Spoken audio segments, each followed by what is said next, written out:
The princess turned toward the door, for a step could be heard in the corridor. Before that official returns, we must have a plan. I thought it out while you were behind the door. But perhaps it will be too hard a task for you. I'll try it. Anything to get out of here. And I would like to know what it is you want me to do for you. What about the ghost? I will tell you in good time. Just now, for your escape. It is getting late, and the hours are speeding past. You are in a hopeless trap here. Now, my trunk. What about it? I'm sending it on board the Mauritania at 6 o'clock, and no one could possibly suspect. Jarvis turned to study this curious vehicle of transportation. It was a strong, well-built piece of baggage indeed, but to be cooped up in it, at the mercy of the baggage-man and truck-man, hoisters and stewards, the thought was staggering. You're joking, he began, but she resolutely shook her wealth of hair. It's the only chance, and a daring one at that. I am jeopardizing my own safety by assisting you. Surely, if life is so uncertain for you at best, you cannot lose by a trial. Jarvis stooped over it and began lifting out the trays to study the questionable roominess of the interior. What about these? He asked, and as he spoke a locket dropped to the floor. The girl darted forward to pick it up, and Jarvis observed it for the first time. Her solicitude seemed unusual to the Kentuckian. Did I break something? No, it's nothing. I mean, it's all right. It's just a locket. I broke it myself yesterday, on purpose. It means a great deal to me, and perhaps to you. Some day you may know the reason why. Shall we send the trays to the steamer by messenger? Jarvis thought for an instant. Here was such an utterly improbable method of escape, such a strange new twirl in his whirlpool of adventure, that he had to find his bearings. I have it now, he explained. You had better telephone. We must have someone we can trust implicitly. The princess crossed toward the desk telephone on the small table by her bed and looked at him inquiringly. Ask the operator to connect you with the Hotel Belmont. That's just across the street. My room is 417. Rusty, my servant, is there. He is waiting for some word from me, as he knew the possibilities when I met Jim Markham. He can be counted on till Judgment Day, and then a few hours afterwards. Tell him to come here at once. Mention my first name only, with no other explanation. That will bring him, and give no other clue to an outsider. You never can tell about a telephone, but fortunately I registered there under a different name. Try it now. The girl had the receiver off the hook. After a short delay, she was talking directly with the faithful servitor, whose trembling voice betokened his anxiety. But Rusty was too sage to ask too many questions. He had served in affairs of delicacy before this. Hello, is this Mr. Rusty? Yes? Well, listen carefully. You are to come right over to the Manhattan Hotel across the street, and a bellboy will be waiting for you at the desk. He is to bring you up to room 1121. Jarvis interrupted. Tell him to keep his mouth shut. The princess balked at the colloquialism. And don't talk to anyone. What's that? Oh, yes, Warren. There, he'll be coming over immediately. Jarvis, the executive, was now in action. He had emptied the trunk as she was talking, tossing out fascinating feminine mysteries of lace and silks with a nonchalance which brought a twinkle into the dark eyes. He turned again. Hurry now. Call up the clerk downstairs. Tell them to look out for Rusty and send him up here. More delicate symphonies of Parisian architecture were thrown on the floor, and Warren had taken out his pocket-knife. Hello, hello, called the princess. I'm expecting a man. A colored man, was Warren's parenthesis. Yes, a colored man, to get some bundles. He will come right to the desk. Please send him up at once. It is very important. The princess observed Jarvis's attempt to bore a hole in the side of the trunk.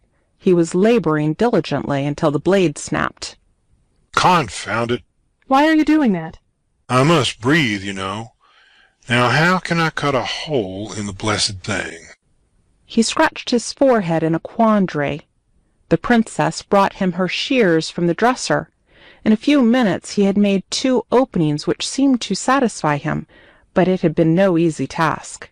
What time does the boat sail? 9 o'clock. Good. That will give Rusty time to get aboard with these trays and my baggage. Let me see. It is 5:45 now. How quickly the dawn has slipped in. There was a knock on the outer door, and Jarvis again disappeared behind the bathroom portal with instinctive caution. At a call from the princess, the door opened after she had slid back the upper bolt. The girl stepped back abashed at the appearance of the excited Negro. Rusty rolled his eyes, suspiciously taking in the contents of the room. "Where's Moss Warren?" And his voice was harsh. Jarvis stepped into view. "Lord bless you, Moss Warren. I done thought that Markham got you this time." Never mind what you thought. Help me wrap up these trays. We sail for Europe in 2 hours. Rusty gasped, shot another big-eyed look at the beautiful girl, and then at his master. 2 hours? Good Lord! You mean we? The princess was holding out a steamer rug in silence. Yes, Rusty, you and I. Here, give me a hand with this rug. And with the aid of his servant, he made a quick job of the bundling. Now, take these. With our baggage from the Belmont to the steamship Mauretania of the Cunard line. Buy accommodations. Mind, you won't see me until after we get out to sea. You stay in your stateroom and sit tight until you hear from me. He took out his wallet. You understand now? Cunard line. You can find it some way. Just take a taxi and get there as fast as you can. The clerk at the hotel will get the tickets over the telephone, and you can pay him when you settle for the whole bill with that other money I gave you. Now, get hold of this money and keep hold of it. No gin now, Rusty. He turned around and observed the amused surprise on the face of his fair companion. I beg your pardon. This is Rusty. Rusty, this is the Princess of Aragon. Rusty bowed. How to do, Mrs. Princess? There, that will do. Is it all clear for you now? Yassa, I takes everything to the steamboat, gets a well, I knows what you means, Moss Warren. If I can't spell it, I gets them things for us and Mrs. Princess. The girl reddened under the beaming smile, but Jarvis quickly interceded. Not for the princess, just for us two. What's the name of the boat? The Maria Tanya. That'll do.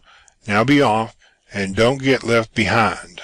As Rusty made his exit with the bulky bundle, the princess smiled. Goodbye, Rusty. And he bobbed his head with a broader grin than ever as he disappeared down the corridor toward the elevator. Time nearly up, muttered Warren as he took off his coat. Pardon the disrobing, but I'll be more at ease in my shirt sleeves. It's a stingy little room to spend 3 hours in. I'll lie this way with my head toward this corner. Remember, this trunk must not go into the hold of the ship. Have it marked wanted and this end up.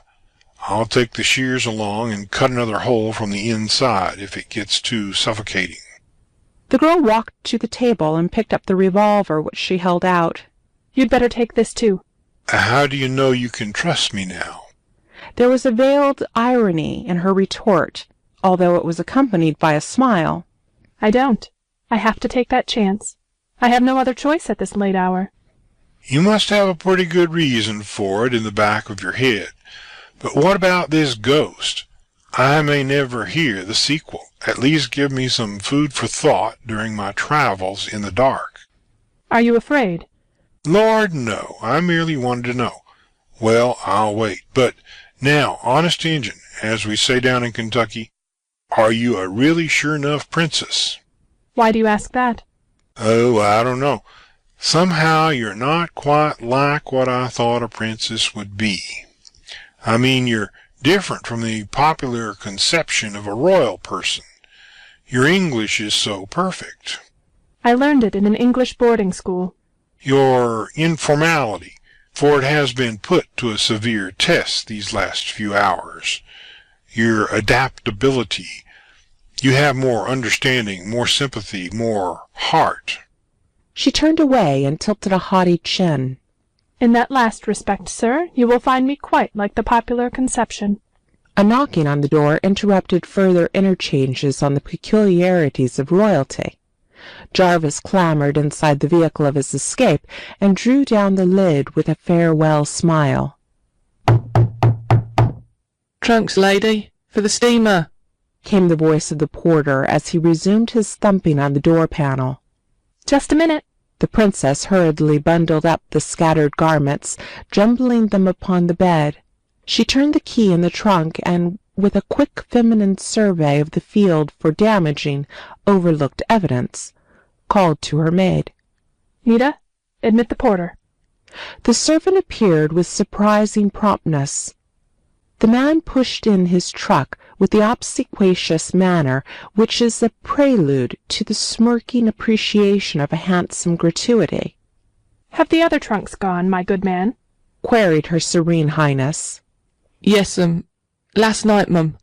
"This trunk goes on a special wagon." "Yes, At this juncture the house detective appeared at the doorway. He stopped and looked questioningly at the broken lock. He was alert as a weasel despite his ponderous physique. He fingered it and studied the evidence of fresh splinters.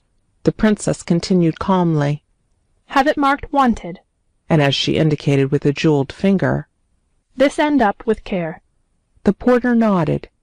"I'll put special stickers on it, mum. You'll find it in your stateroom when you get to the steamer. Is that all, mum?" "Handle it gently, porter." "Sure, lady. And I never smashed one in my life. I'll handle it as reverently as if it held the relics of a saint, mum. I'm that careful in me work, so don't worry one little bit, mum." As he started out with the heavy piece of luggage on his truck, the detective stopped him sternly. "Just a minute. How did that lock get broken?" The princess felt herself changing color, yet she shrugged her shoulders as she turned away. Nita suddenly chattered in Spanish to her, and the detective shot a sharp glance at the girl. "What does she say?" He cried. "She knows something about it." "She says the other porter banged the door before we came in, for it was that way when she entered to arrange my clothes. I have had my sleep interrupted all night long, and I do not care for any insolence now." The detective looked a bit sheepish, but stuck to his inquest. "When did you come?" "Yesterday." "And when do you go away?" "We sail this morning for Europe." "Huh." And there was a suggestion of doubt in his grunt. "The police are making an investigation in the hotel. They would like to have a look at these rooms. Do you mind?" "Not at all. My maid will show them around." "What time do you sail? Does this trunk go on board?" "Yes. I want it sent on a special wagon, for I fear we will be late. The steamer sails at 9 o'clock. The detective nodded to the porter who brushed close by the princess with his cargo. "Bon voyage," she said with a smile. "What's that?" asked the detective. "I merely called my maid. You're an unusually impertinent and inquisitive man. In my country, gentlewomen are shown some degree of courtesy, even by hotel servants," she remarked icily. The detective's ruddy face grew redder. "Well, I don't know about your country, whatever that is. But in this country, and in this hotel, there don't nothing get by me. That's all. Come on in, boys." Two bluecoats entered the room, gazed awkwardly about, and walked to the window to peer down at the street. Then they passed out, not without, it must be admitted, an envious glance at the collection of jewels on the table. As the door closed behind them, her Serene Highness turned toward Nita as she relaxed in the chair by the dressing-table. "You may dress my hair, child. I wonder how the door was broken." "Ah, madam," was the guileless response. "Quien sabe?"